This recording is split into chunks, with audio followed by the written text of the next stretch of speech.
bets, and what was going through your mind last night when he was up bases loaded?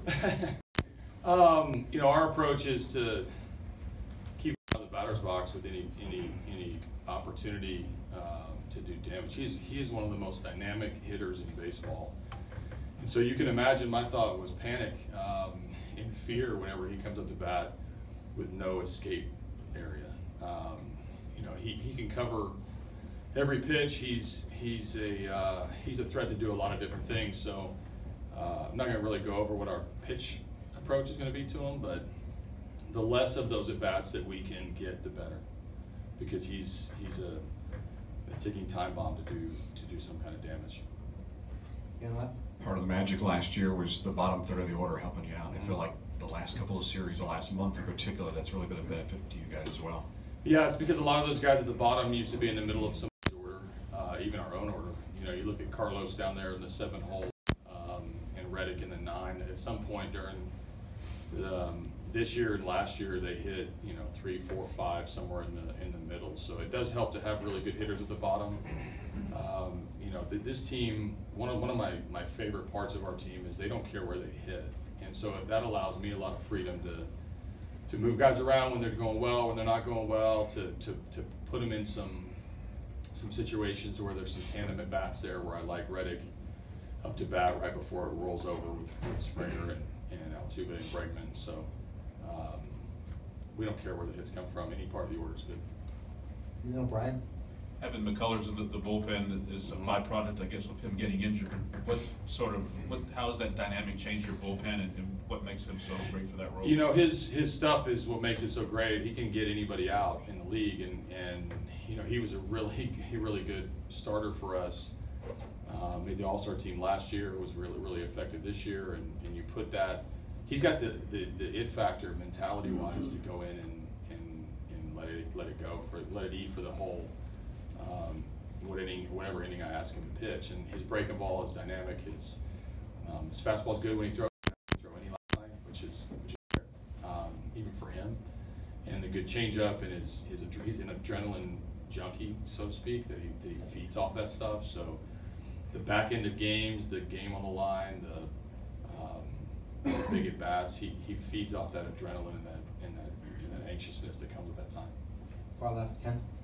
AJ, McCullers' floating role notwithstanding, do you feel like there's more structure with this year's bullpen than last year's postseason? A little bit, yeah, a little bit. I mean, obviously, even I'll name Keuchel to Game 3 and Morton Game 4 today, and even being able to do that nowadays is rare. You know, just not having the feeling that I'm going to have those guys, up and available. Now they'll be available if Armageddon hits and we play a historically long playoff game. So I don't want to jinx that, but sorry in advance.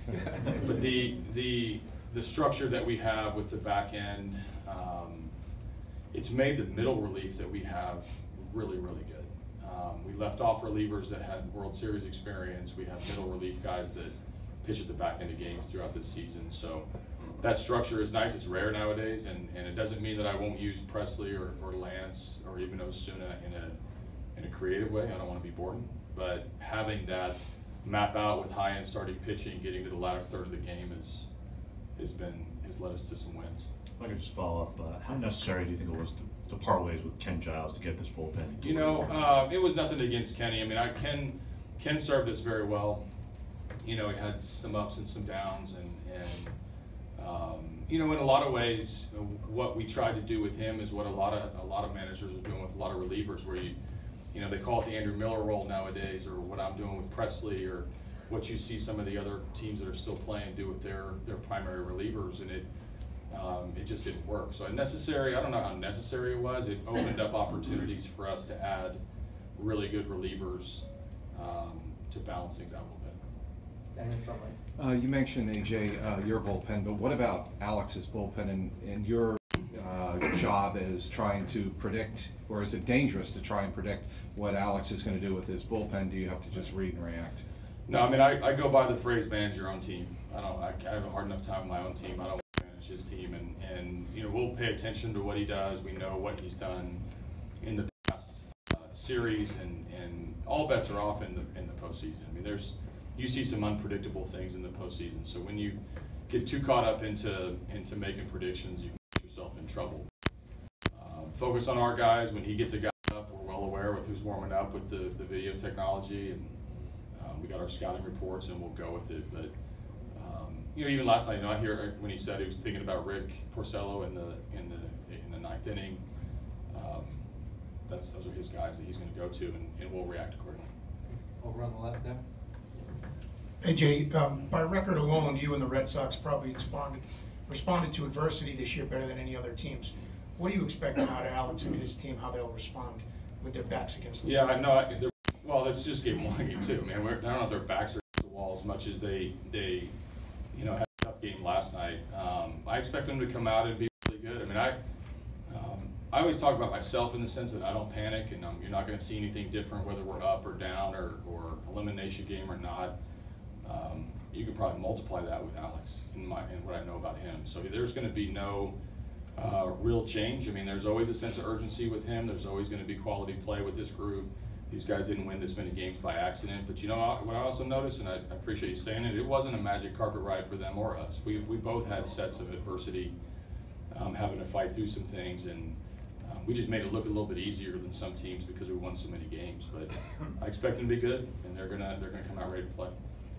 Dave. AJ, I know you guys do a lot of prep work for each game with the staff and map out every possible scenario that can come up during a game, but can you get better as a playoff manager? And if so, in what ways do you get better? Does the game slow down for you the more you've done it? Yeah, no, I think we can all get better, and I think experience helps with that. I mean, I've managed a lot of games in the playoffs now, and there is you know, you get a little bit more calm and you feel a little bit more prepared, and there's some things you look back, like anything you experience multiple times, you look back and you're like, man, why did I do it that way then and I can do it this way now? There's a great comfort level with how you read and react to situations, and your team's different. You know, it's not, you can't just have one way to manage in the postseason. You got to manage your pieces, and